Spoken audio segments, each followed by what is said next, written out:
Les vraies voix Sud Radio. Christophe Bordet. Tu parles bla bla bla, bla bla bla, bla bla bla, bla bla bla, bla bla bla bla bla bla bla bla bla. On se croirait à la République en marche. Blablabla, blablabla. Quel jugement? Non, je sais pas. C'est une question, une interrogation. Je sais pas. C'est oui. Ouais. C'est une belle chanson. Hein, c'est vrai, c'est pas difficile en plus. Tu parles bla bla bla. Bla bla Pas de difficulté bla. pour écrire des paroles. C'est pas difficile. Mais ça marche. Ça marche, oui. Oui, ça se rentre vend dans la tête, c'est ce que je veux dire. Mais ça se oui. vend ou pas? Ah, je sais pas. Ah bon. Oh, sûrement. Bon, d'accord. Les paroles sont C'est Philippe Catherine, remarquables non, de j'imagine, richesse. Absolument, absolument. Il est bon. Allez, les vraies voix sur Sud Sud Radio avec Philippe Binger, Jean Dorido, Philippe Rossi, Trina et notre premier débat, la réforme des retraites. Les discussions entre les syndicats et le gouvernement ont repris ce matin, notamment au cœur des débats, l'âge de départ pivot, puisqu'on l'appelle comme ça, à 64 ans. Faut-il le retirer du projet de loi, comme le demande la CFDT? 0826 300 300, vous êtes les bienvenus pour en parler. Et puis les réseaux sociaux, Trina. Nos auditeurs ont voté oui à 71%. On a Jackie qui nous dit, comme pour le traité de Lisbonne, le passage de cette réforme se fera sans l'opinion du peuple. L'âge pivot n'est qu'un détail qui sera en voie de métamorphose après la promulgation de la loi. Sud Radio, les vraies voix. Le débat est ouvert. François Jolivet, député La République En Marche de l'Indre, est avec nous. Bonsoir. Et puis Régis Meza-Salma, conseiller confédéral de la CGT sur la question justement des retraites. Donc normalement, il s'y connaît. Et il a mis sa belle chemise rouge parce qu'il est à la CGT. Voilà. Hein, J'ai une petite blagounette chers sur amis. les retraites, vous Ah voulez? bon? Oui, pour commencer. Ah bon, on y va alors. On y Un va. retraité, bon, un vieux retraité, hein, il a 85 ans, il va Ah chez oui. son médecin, ils se mettent à discuter les deux, et le retraité lui dit, vous savez, j'ai une femme de 30 ans. Eh oui, eh ben elle est enceinte, j'assure quand même bien hein, pour mon âge. Et là le médecin lui dit, écoutez cher monsieur, je vais vous raconter une petite histoire. Il était une fois le plus grand chasseur d'ours du Grand Nord. Il ne rate jamais un seul ours. Sauf qu'une fois il était presque aveugle, il a oublié ses lunettes et il est parti à la chasse avec son parapluie. Lorsque soudain approcha un ours, il tire avec le parapluie et quoi donc? L'ours tombe à terre, mort. Et là, le retraité de 85 ans lui fait, bah, monsieur, c'est impossible, quelqu'un a dû tirer à sa place. Et le médecin lui répond, eh ben, c'est ce que j'essaie de vous expliquer. On ne s'ennuie pas ici. Non. Vous devriez venir plus souvent, c'est plus sympa qu'à La République En Marche. Mais je m'habitue, mais aussi à la République En Marche. Ah oui, c'est drôle là-bas. Alors, Bon, il doit y d'accord. avoir quelques rigolos aussi. Bah évidemment. Oui, on se demande Dans même tous les s'il n'y a sens pas du terme. que des rigolos. Mais ça, c'est une autre alors histoire. là, Faut qu'on en parle. Faut qu'on en parle. Mais il y a Faut vous qu'on en déjà, parle. donc c'est pour ça qu'on vous invite. Moi, je crois que c'est la double peine. Trop aimable. François Jolivet, l'ultimatum, tout d'abord, l'ultimatum de la CFDT est le suivant.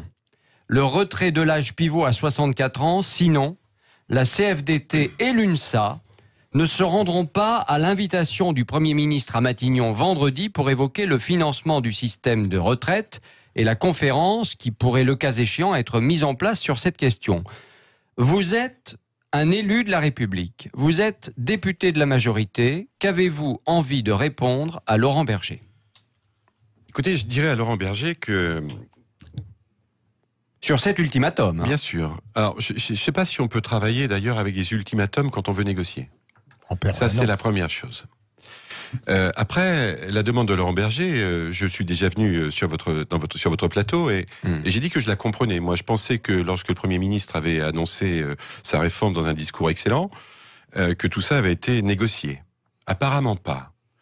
Est-ce que ça, d'ailleurs, aurait arrêté les grèves? On a un représentant de la CGT, Sud Qui n'a n'est pas là, mais spécialement envie d'arrêter la grève parce qu'il souhaite le retrait de la réforme. Il va en parler dans un instant. d'âge pivot dans le discours du Premier ministre, est-ce que ça aurait arrêté la grève? Réponse non, parce que vous avez des organisations syndicales dont je respecte l'action et respecte tous les salariés qui sont en lutte, même si je suis pas d'accord avec ce qu'ils disent. Est-ce que ça aurait été arrêté la grève à la SNCF ou à la RATP? Réponse non. Non, mais Alors cela après, étant la dit, reprise si des- la CFDT, Non, mais- si la CFDT se décrispe un peu, si l'UNSA se décrispe un peu, la CFDT reste quand même aujourd'hui, enfin, en tout cas par rapport au dernier vote qu'il y a eu, le premier syndicat en France. Donc, si il y a un accord avec la CFDT, si ça s'assouplit, on peut se dire que la grève sera peut-être un peu moins suivie. La CFDT aujourd'hui n'est pas majoritaire à la RATP et à la Non, mais SNCF. c'est vrai. Non, mais il faut le savoir tout de même. Oui. Donc, moi, je pensais que tout ça avait été négocié. Ça ne l'est pas. Pourquoi le Premier ministre... Donc vous répondez quoi Non, à mais Laurent attendez, Berger? non, mais Parce que c'est ça qui est important. J'y arrive. Oui. Le Premier ministre, qu'est-ce qu'il souhaite, lui? Il dit, on a tellement fait de réformes des retraites sans les financer, moi je veux avoir l'assurance que ça se finance. c'est légitime. Oui. Laurent Berger. C'était même peut-être la première chose qu'il fallait, sur laquelle il fallait réfléchir. Merci. Laurent Berger, lui, il dit, l'âge pivot, je rappelle à vos auditeurs ce que ça veut dire quand même. L'âge pivot, c'est l'âge à laquelle tout salarié avec ses droits pleins peut partir, ce qui n'est pas l'âge légal. Oui, donc alors, c'est déjà quelque chose de complexe. Vous avez raison, on va rappeler une petite chose. On est en train de parler de sujets que on beaucoup de gens ignorent.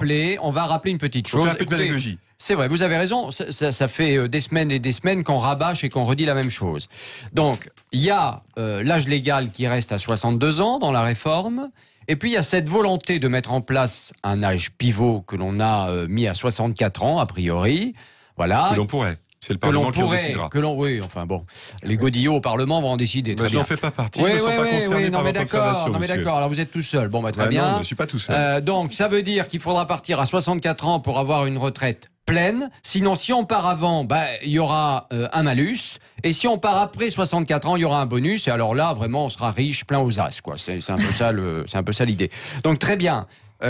Il n'empêche que aujourd'hui ça bloque. Il n'empêche qu'aujourd'hui le patron de la CFDT dit moi je lance un ultimatum. Si vous ne retirez pas cette idée d'âge pivot à 64 ans maintenant, nous ne viendrons pas à la réunion que vous prévoyez vendredi sur le financement du système de retraite. Donc vous êtes député de La République En Marche. Vous dites quoi, Laurent Berger, ce soir ?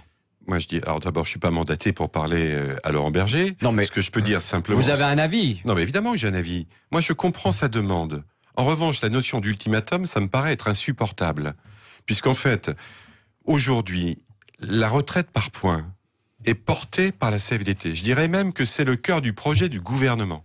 Alors après, de dire, oui, mais c'est systémique et je veux pas parler du paramétrique, dont acte. Mais je serais tenté de dire qu'ils se parlent et qu'il y en ait un qui dise, écoute, on va faire le systémique. Le paramétrique, aujourd'hui, Laurent Berger, il dit pas qu'il veut pas en parler, il dit qu'il veut pas en parler maintenant. Plus tard. Eh bien alors, je pense quand même que et le Premier ministre et lui peuvent se mettre d'accord. Parce qu'en fait, qu'est-ce qui bloque ? C'est que ça, pour avoir donc le syndicat réformiste. Mais de toute façon, ça ne veut pas dire pour autant que de son côté, la CGT Sud et d'autres organisations ne seront pas favorables à cette solution-là. Et je ne pense pas qu'ils lèveront la grève. Bon, même si on dit alors justement... Et par ailleurs, parce qu'il faut être complet, parce qu'on ne met toujours que les syndicats de salariés en face le gouvernement. Mais le financement des retraites, il n'y a pas que les salariés. Il y a aussi quand même, j'ai cru comprendre, le MEDEF et la CGPME. Pourquoi voulez-vous que le Premier ministre, là pour le compte, je vais vraiment le défendre, il dit, vous voulez pas mon âge pivot, dont acte. Ben alors, vous, organisation de salariés, et puis vous, MEDEF et CGPME, puisque Faites-moi des propositions. Et là, il n'y a pas de proposition. Mais je crois qu'ils sont en train de travailler. Enfin, moi, j'étais avec des gens cet après-midi qui travaillent sur le sujet. Personne ne veut que la région parisienne ne soit bloquée et continue à être bloquée. Ça, c'est une certitude. Y compris les salariés en grève. Régis Meza-Salma de la CGT. Cette réunion de ce matin entre le gouvernement et les syndicats a pas servi à grand-chose, visiblement. Rien sur l'âge pivot, je le disais, à 64 ans. Le Premier ministre, à 8h ce matin, dit l'âge pivot est discutable. Et 1 heure plus tard, rien sur le sujet. Pendant cette réunion, rien. Donc, ça vous donne quel sentiment à l'heure qu'il est ? Alors, la réunion, elle a été faite pour parler de la pénibilité. C'est pour ça qu'on était chez Madame Pénicaud. C'était pour parler pénibilité. Et donc, critères de pénibilité.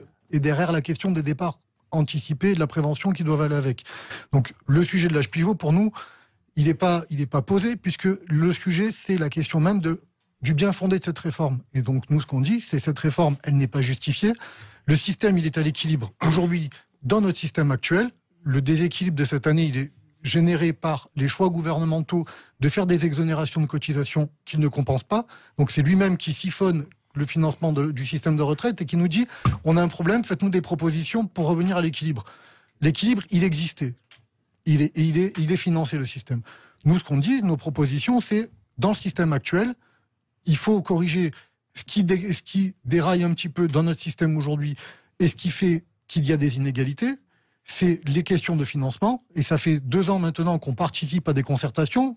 On a des députés ou des membres du gouvernement qui nous disent qu'on ne siège pas. À ce sujet, vous êtes d'accord avec le MEDEF ? Alors, parce que le MEDEF dit au gouvernement, on aimerait bien savoir quand même, financièrement, ce que tout ça va coûter. Et pour l'instant, personne n'est capable de répondre. Alors, on n'est pas d'accord avec le MEDEF parce que la question, c'est pas de savoir combien ça va coûter. Nous, ce qu'on dit, c'est dans le système actuel, on sait ce qu'il faudrait pour améliorer le système actuel qui est à l'équilibre. Et ce qu'on dit qu'il faudrait aller chercher de plus, c'est pour permettre d'améliorer notre système et de faire en sorte que les retraites de ceux qui ont moins s'améliorent sans pour autant tirer ceux qui ont un peu plus vers le bas. Pour vous, cette réunion, donc ce matin, bon, n'a pas servi à grand-chose, si je comprends bien. Comme plusieurs. Donc vous allez continuer la grève de toute façon. C'est les salariés qui. Et ce que demande la CFDT, vous en avez rien à faire, c'est pas votre problème. Ah ben nous, on est opposé au système à points. Donc la question, elle n'est pas de savoir H pivot ou pas H pivot. Pour nous, la question, c'est pas de système à points, c'est amélioration du système actuel. Philippe Binger. Régis, pardonnez-moi, je ne veux pas écorcher votre nom. Est-ce que ça n'est pas un peu superbement absurde le combat de la CGT dans la mesure où elle sait pertinemment que le gouvernement ne retirera jamais son projet ? Mais le problème, on pense qu'il y a moyen de faire reculer le gouvernement. Et c'est pas la CGT seule qui est porteuse, c'est les citoyens, c'est la mobilisation citoyenne. Il y a les grèves, il y a aussi... Qui baisse un peu quand même, dans les sondages en tout cas. Les taux de grève, mais le soutien... Il y a encore une majorité, mais ça baisse un peu. Continue. Et le problème, c'est que quand les gens... Parce qu'on va bientôt avoir un projet de texte, parce qu'on nous dit qu'on doit discuter, il y a déjà le texte qui a été remis au Conseil d'État. Donc ça signifie que des choses sont déjà écrites, mais il n'y a aucune communication dessus. Et on parlait de l'aspect financement au Conseil d'État d'ailleurs cet après-midi, bizarrement. Bizarrement, donc, oui. Sauf qu'il n'y a rien qui nous est concrètement mis sur la table. Vous l'avez déjà vu d'ailleurs, le texte, monsieur le député, ou pas, vous? Non, moi je n'ai pas vu. Voilà, personne n'a vu ce texte. Par contre, j'ai vu le rapport de Delevoye. Oui, ça d'accord, oui. Le rapport de qui déjà, pardon? Comment vous dites? De monsieur Delevoye. Oui, tu sais, le monsieur qui avait beaucoup de fonctions un peu partout. J'ai déjà oublié ce monsieur. Ça n'enlève pas ses qualités de rédacteur, monsieur. Que le Premier d'accord, ministre est coincé, quoi. Est-ce que, au regard d'une attitude de prestance, il ne va pas hésiter à retirer cet âge pivot qui, en tout cas, bloque tout consensus? Faisons simple, est-ce qu'il faut l'enlever ou pas, cet âge pivot? Écoutez, moi, je ne suis pas assez expert pour dire s'il faut l'enlever ou pas. Moi, je suis pour qu'aujourd'hui, on ait une négociation qui aboutisse au moins avec l'une des organisations syndicales. C'est mon premier point. Je pense que le Premier ministre et Laurent Berger sont des grandes personnes. On ne peut pas continuer à bloquer que la région Île-de-France dans notre pays. Parce qu'en fait, paradoxalement, la France fonctionne. Sauf l'Île-de-France. C'est à noter. Les TER, il y a des problèmes. Et d'ailleurs, je disais oui, le TER, je le sais, je suis de Châteauroux, comme je vous l'ai dit. Voilà, on va pas là, c'est compliqué. Mais ce que je veux dire, c'est que ça fonctionne. Et puis Skype et machin, et Teams, tout ça, ça tourne. Mais écoutez, la pénibilité, c'est important. Puisqu'en fait, c'était justement le déplacement de l'âge pivot. Et de ça remontait dans le temps. Alors, je peux comprendre que les organisations syndicales et celles qui sont en forme déjà à la retraite par points s'y opposent. C'est le cas de la CGT. Mais en revanche, monsieur, ce que je peux vous dire, c'est que je pense qu'ils vont trouver une solution. Parce que tout ce qu'on nous dit aujourd'hui fait qu'on va vers une solution. Alors, j'ai même cru comprendre qu'il y avait un ministre des Finances qui disait qu'on n'était jamais au plus près. En tous les cas, avec la CFDT. Un ministre des Finances, attendez. Attendez. On se rapproche, mon ami, on n'a plus le temps.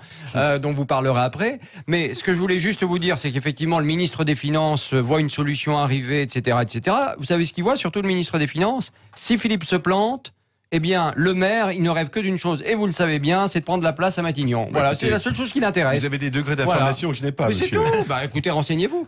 Allez, on se retrouve dans un instant dans Les Vraies Voix sur Sud Radio avec notre débat. La réforme des retraites, les discussions entre les syndicats et le gouvernement ont repris. Au cœur des débats, l'âge de départ pivot à 64 ans. Faut-il le retirer de la loi et du projet de loi, comme le demande la CFDT? 0826 300 300 et les réseaux sociaux. Trina. Ça bouge un peu, mais c'est toujours un grand oui à 70%. Bon, eh bien écoutez, on se retrouve dans un instant. On va continuer de débattre et essayer de comprendre. C'est ça qui est important. Comprendre.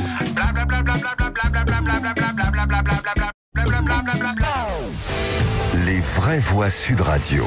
Notamment l'âge de départ pivot à 64 ans. Faut-il retirer le projet de loi, ou plutôt retirer du projet de loi cet âge pivot de 64 ans, comme le demande la CFDT? 0826 300 300, on va vous entendre dans quelques secondes. Et puis, les réseaux sociaux. Trina. C'est toujours oui à 70% pour nos auditeurs votants. Et Vanessa nous dit c'est toute la réforme que le gouvernement doit retirer. François Jolivet, député La République En Marche de l'Indre, est toujours avec nous. Régis Meza-Salma, conseiller confédéral de la CGT sur les retraites également. Et puis, il y a Patrice qui nous appelle de Pau. Bonsoir Patrice. Allô Patrice, une fois. Patrice, 2 fois. Patrice, 3 fois. Et la liaison ne s'est pas faite depuis Pau. Il n'y a pas de friture sur la ligne non plus. Ce n'est pas très grave. Nous allons continuer. François Jolivet, est-ce qu'il ne fallait pas tout simplement reculer l'âge de la retraite de 2 ans, donc dire aux Français, voilà, on n'a pas d'autre solution finalement pour que on finance cette retraite que d'aller jusqu'à 64 ans pour tout le monde, c'est comme ça, 64 ans, c'était une mesure d'âge. Et puis, il n'y avait pas d'histoire de retraite à points, il n'y avait pas tous ces problèmes. Ça aurait peut-être grogné beaucoup moins longtemps qu'aujourd'hui. Est-ce que vous ne croyez pas qu'il aurait fallu agir de la sorte, tout simplement? Est-ce que ça ne résolvait pas les problèmes? Alors, moi, je n'ai pas suffisamment d'informations sur l'équilibre du régime des retraites en disant je repousse à 64 ans. Ce que je sais, c'est qu'en 1981, on travaillait jusqu'à 65 ans. Oui. Et que nous avons été le seul pays à avoir raccourci le temps de travail. 62 ans, grâce je le rappelle. À François Mitterrand. 60 ans et depuis 1980. C'était pas tout à fait ça. Mais depuis 1981, on essaye de repousser l'âge légal de départ à la retraite. Moi, j'ai été élu, je suis un député de la République En Marche, et le président de la République s'est doté d'une majorité sur la base de son programme. Dans son programme, il était dit qu'il fallait qu'une retraite à points. Oui, et vous croyez que les Français, ils ont compris ça? Je pense que vous croyez que les Français qui vont voter pour un président de la République... Je pense que certains d'entre eux... Il faut arrêter de croire, moi je vais vous dire. Parce que, non mais c'est vrai. Vous êtes en train de dire que les Français ne lisent pas les programmes. Oui, et moi le premier, cher monsieur. D'accord? Vous votez sur quelle thématique alors? Eh bien parce qu'on va entendre un candidat, qu'au global on va entendre quelque chose, une petite musique qui peut plaire, et on se dit, tiens, pourquoi pas lui? Voilà comment ça se passe la démocratie, cher monsieur. Vous croyez quand même pas que les gens lisent tous les programmes de A à Z? Vous avez vu ça où? Je ne dis pas qu'ils lisent ça de A à Z, mais je pense qu'il y en a quand même... Vous avez vu ça où? Il y en a certes... écoutez, moi j'ai été maire pendant 25 ans, je peux vous dire que mes administrés... Eh bien moi, quand je vote pour mon maire, cher monsieur, je ne vote pas pour le programme du maire, je vote pour les réalisations qu'il a fait et le résultat qu'on a sous les yeux et qui est concret ou qui n'est pas concret. Différent. Voilà, c'est tout. Ça n'a rien à voir avec de la paperasse, avec 4 lignes qui veulent rien dire. Ça n'a rien à voir. La mairie, c'est différent. Mais ça, c'est votre vote. Mais c'est votre technique de vote, monsieur. Oui, si je peux pas. Il y a plein de gens qui ont exactement la même technique. Pour autant, il est assez important de connaître la partition. Vous êtes un Français particulier, mon cher. Non, je suis un Français moyen, et si ça vous plaît pas, c'est le même prix. Non, pas moyen. Voilà. Vous prenez tout ça coûte cher. Comme exemple. Pour le même prix, ça coûte cher. Voilà. Et donc, tout le monde s'accordait pour dire, à part quelques organisations syndicales, que l'avenir, c'était la retraite par points. On y est. Alors après, on peut avoir des points de désaccord, et je les accepte. La CGT n'a jamais dû dire que l'avenir, c'était la retraite par points. Parce que déjà, lorsqu'il y a eu la réforme de la retraite complémentaire à J-Carco, et qu'on est passé à 63 ans... Entre parenthèses, décidé par les organisations syndicales. Pas la CGT qui a toujours par la majorité des organisations syndicales et par le patronat. Mais ça, c'est vrai. La CGT a dénoncé cet accord. Ce qui prouve que, d'ailleurs, les organisations syndicales et le patronat peuvent négocier. Donc, il faut quand même le dire.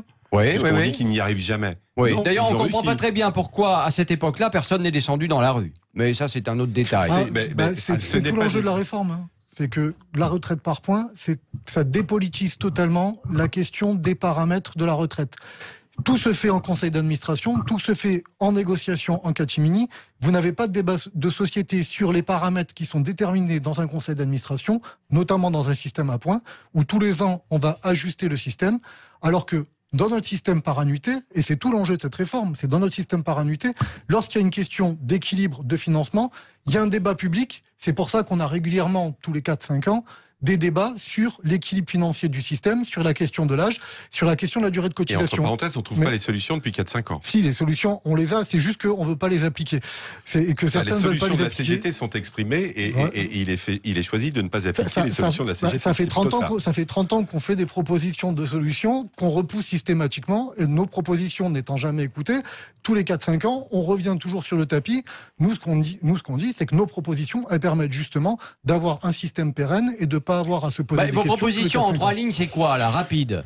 Pour qu'on comprenne. En fait, c'est de rester fidèle à l'esprit du système du Conseil de la Résistance. C'est de dire qu'on reçoit autant que de besoins, on reçoit en fonction de ses besoins et on cotise en fonction de ses moyens. Et ça signifie donc que le système s'équilibre en augmentant les recettes autant que de besoins à partir du moment où on constate... Oui, c'est pas clair. Hein, en gros, pour faire simple, ça signifie augmenter les recettes, donc augmenter les cotisations par le taux de cotisation, mais aussi par l'assiette des cotisations, parce qu'aujourd'hui, il y a énormément de parties de rémunération qui échappent à la cotisation, soit par des donc augmenter les impôts, quoi. Non, augmenter les taxes.